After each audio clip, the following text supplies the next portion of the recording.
So Sinners is a movie that is getting a lot of negative attention as of late after it was nominated for a record 16 Oscar awards at the 98th Academy Awards, and Michael B. Jordan ended up taking Best Actor for his role in the movie, and Ryan Coogler ended up winning Best Original Screenplay because the Sinners movie was not based on any known property. Now, for those of you who are unaware, this movie actually came out in April of 2025. It made around $369 million, which is actually quite impressive financially. And yeah, when I saw it at the time, I don't even think I bothered to review it for you guys because it wasn't, like, for me, that special of a movie, not worthy of all the criticism and heat that it's getting, but definitely not worthy of all the praise. It was a movie, and if you liked it, you liked it. If you didn't, you didn't. But for some reason, theinternet.com is really going after it at this moment in time, and I actually think it's due to two specific reasons. So first and foremost, it was nominated for the record number of Academy Awards, and a lot of people take the Academy Awards very seriously for some reason. Therefore, they are trying to push back on it because they don't actually think the movie holds up to scrutiny and to previous Academy Award winners. Now, I will also remind you guys that Best Picture went to the One Battle After Another Leonardo DiCaprio Antifa movie. So, I mean, Hollywood is gonna Hollywood. They're gonna vote for the movies for the reasons you think they're gonna vote for the movies. So, again, the Academy Awards is not something that should be held up as anything that means anything. It's just an industry award show. But in addition to that, there's additional scrutiny due to the fact that this was the movie that caused Michael B. Jordan and his co-star to be on that stage at the BAFTA Awards, where you had the Tourette's guy say the N-word, and of course, the Sinners cast, along with a huge chunk of Black America, has been unbelievably hateful and disgusting towards a man with Tourette's who only said the N-word because he has Tourette's. It was not meant to be insulting. And again, if you compare and contrast that to the reaction of Black Britons who actually don't have the baggage that Black Americans have, it's just like night and day. I'm one of the actors in I Swear. I play John Davidson's lawyer. And if you've seen the film, you know what I'm talking about. In the scene, I'm representing him because he's just got into trouble. And I'm representing him, but at the same time, he's hurling abuse at me. And it's very offensive words. Now, this is the condition, the disease of Tourette's syndrome. John cannot control what he says. In fact, that's the whole point of why we're making this film. We've made this film, I Swear, is to educate people about Tourette's syndrome. And how can you say that he can't be there at the awards? This is a film about his life. This is a film about him. Absolutely, he has to be there. And absolutely, it's great that he was there. And I don't know if some of the actors there were told in advance about someone with Tourette's being there. Hopefully they would have been told, therefore prepared for that kind of stuff that happened. Regardless, John has Tourette's. Enough said. Now, we're going to talk about this. We are going to discuss this. But before we do, I want to thank everybody who supports this channel via actualjusticewarrior.com/join. Give me the money. Give me the money. Okay? I've been all over this world. I seen men die. So friend of the channel and real life friend Devin Tracy of Atheism Was Unstoppable, who by the way you can subscribe to and watch over at censored.tv, use promo code RUE, or you could go to subscribestar.com/atheism if you don't want the broader package, has been making videos and has been making all these different posts on social media about how the movie Sinners is essentially like a black revenge fantasy. And this is something that he's argued. He's gotten a lot of backlash to it on social media.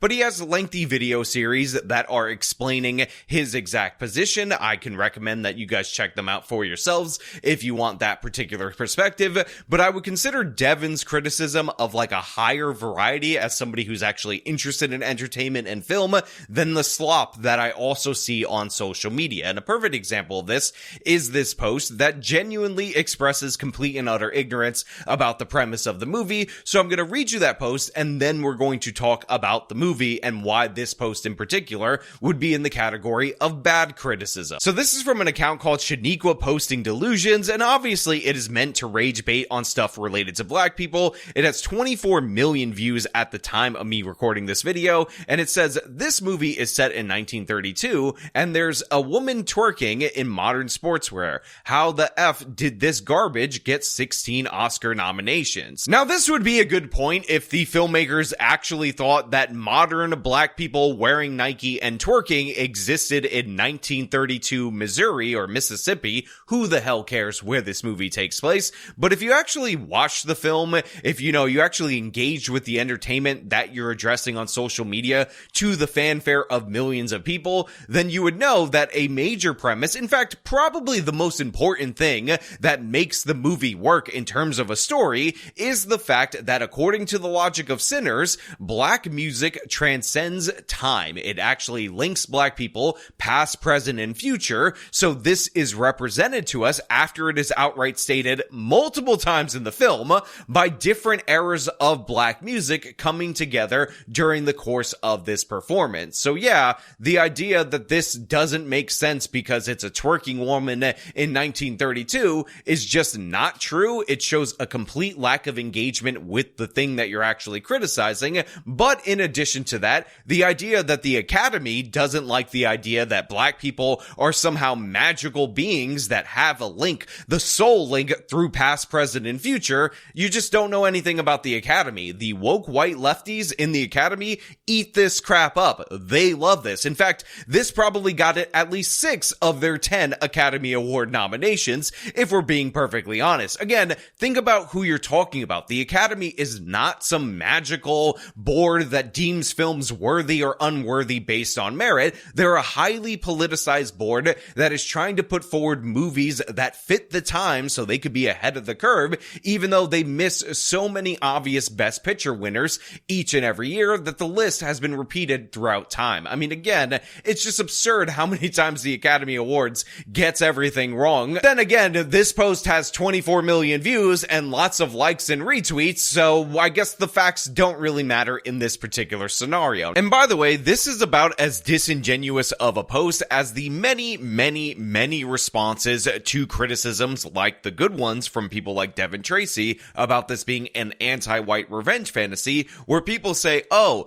do you see yourself as the Klan? Are you trying to say you're the KKK? Because you know that revenge scene at the end of the movie, Michael B. Jordan is killing the KKK, and the other white people in the movie are vampires, so maybe you see yourselves as demons, so maybe there's something about you that's the problem, not about us. But the thing is, I actually went to university, I took a bunch of film classes, specifically black perspectives on film, and one of the reasons why black people are so on edge about representation is that it is taught, and this is something that, by the way, Ryan Coogler and many other black filmmakers and of course actors have addressed, that a black person on film represents all black people. So they know this, they understand this, they go into the movie making process with this in their mind. So the choice to make the villains the Klan or evil, terrible white people, vampires that are trying to steal black magic, which we'll get into a little bit later, that is a choice to depict all white people, again,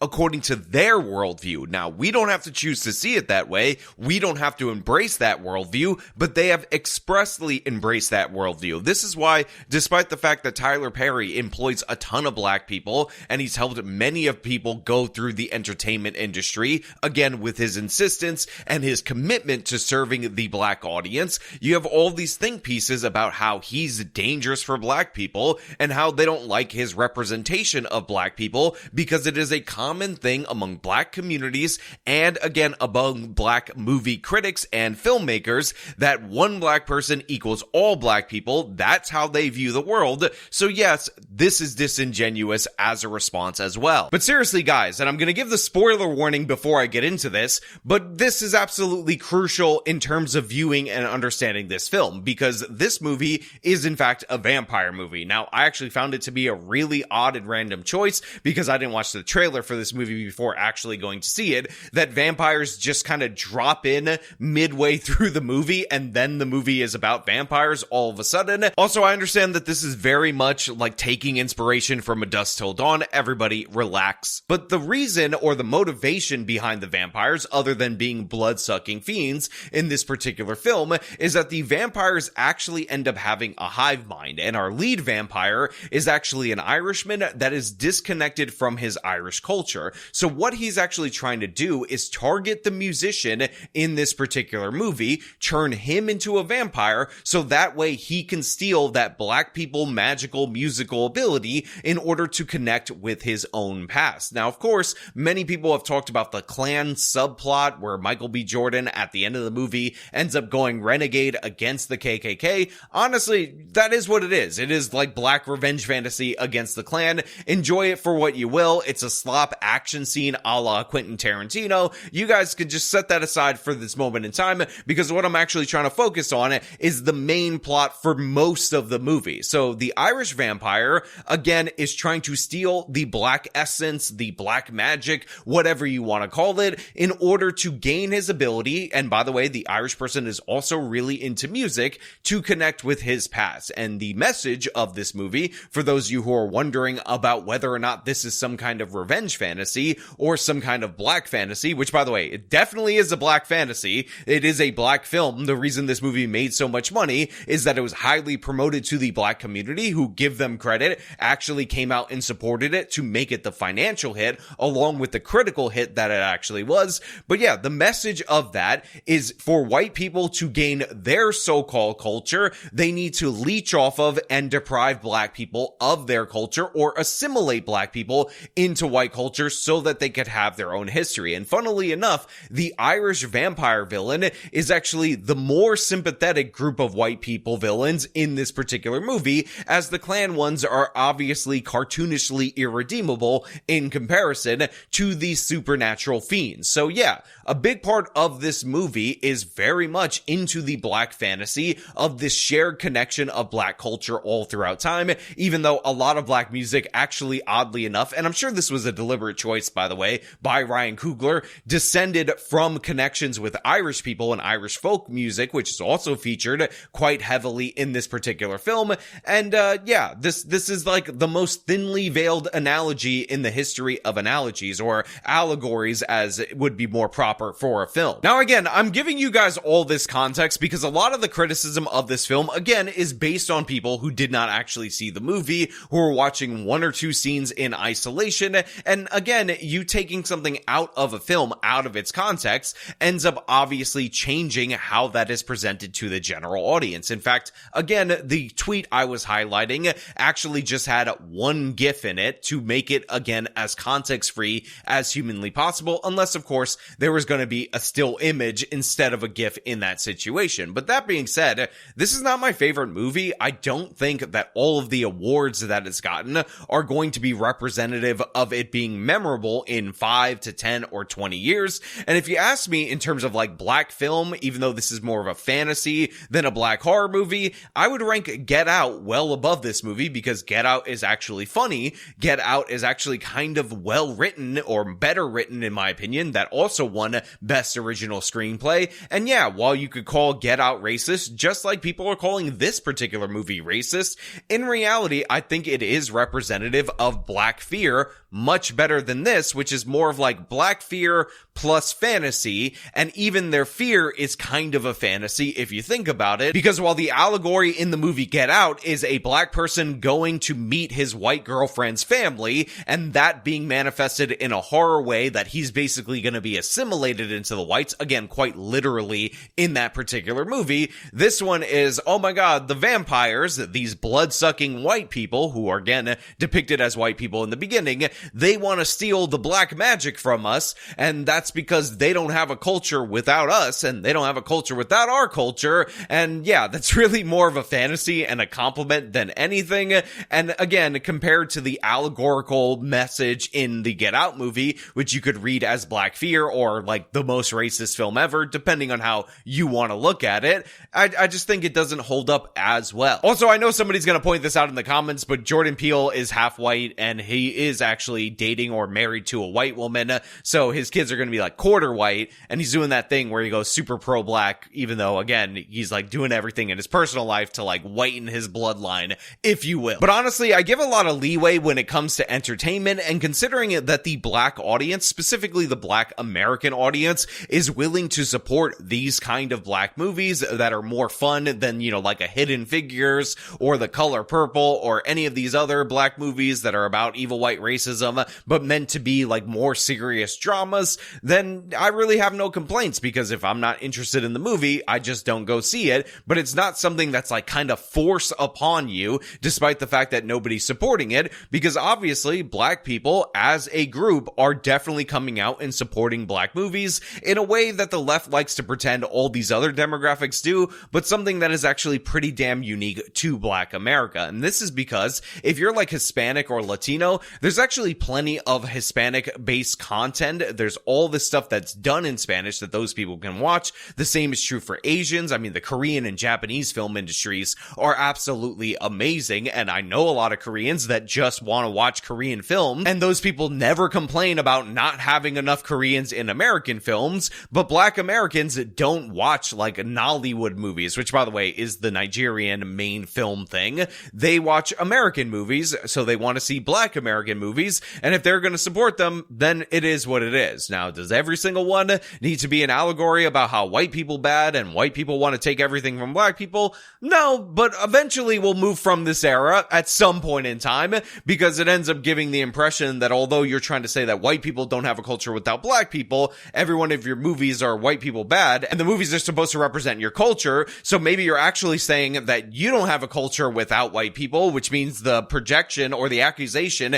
is an admission. And you know what? Maybe I'm reading too much into it. I'm just trying to say, if you're Black American and you like the movie Sinners, or you want to support any of these black films like Tyler Perry or whatever in terms of other black entertainment, then that's fine. You do you enjoy yourselves. And yes, while I could definitely see the allegories in these movies as they are paper thin, the fact is I'm still giving a lot of leeway to art and to artists and to film, because even if you have messages that I would disagree with, if I took them absolutely literally, you can make a wonderful film with a message that I don't agree with. It's when things get ham-fisted, which, in this movie is a little bit of the case, that's when I start to lose interest. But this really is genuinely not made for me. It's made for black people. And if you have something that's made for black people and supported by black people, and that is what they want to do, then you know what? It justifies its own existence, and it doesn't really bother me in any way, shape, or form. Now, of course, I would like for the feminists and all these other people to stop critiquing movies that aren't made for them, to try to change them and alter them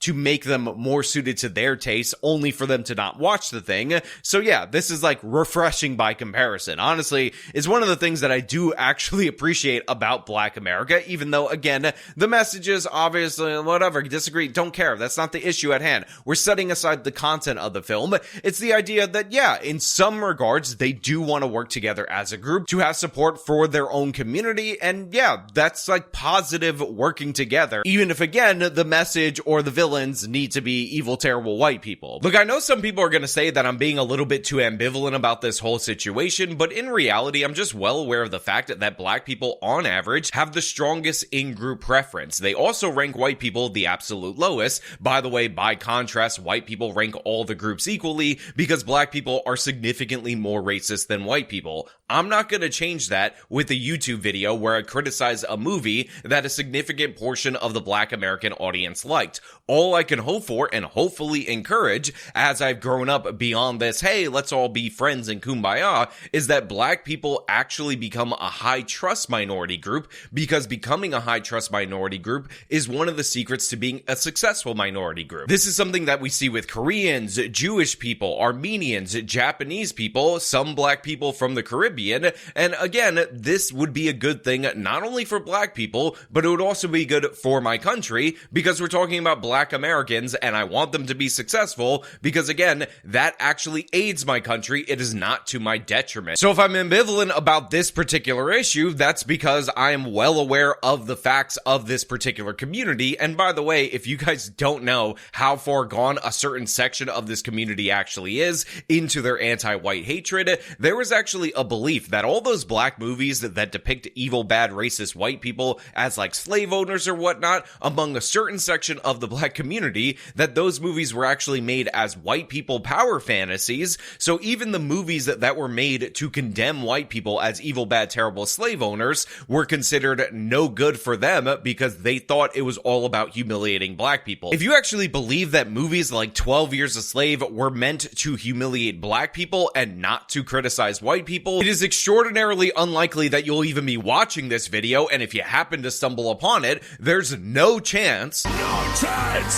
have no chance that you'll be convinced by anything in this video to change your worldview. So yeah, that's where I'm at. But you know what? Those are just my thoughts. I hope I cleared up some misconceptions on the movie from people who are criticizing it that didn't see it, but let me know your thoughts down in the comments below. As per usual, if you like this video, show them by leaving a like, subscribe for more content, follow me on my social medias, support me via the support links in the description of this video. This has been me talking about Sinners and the backlash or blacklash that it's getting at this moment in time. Till next time.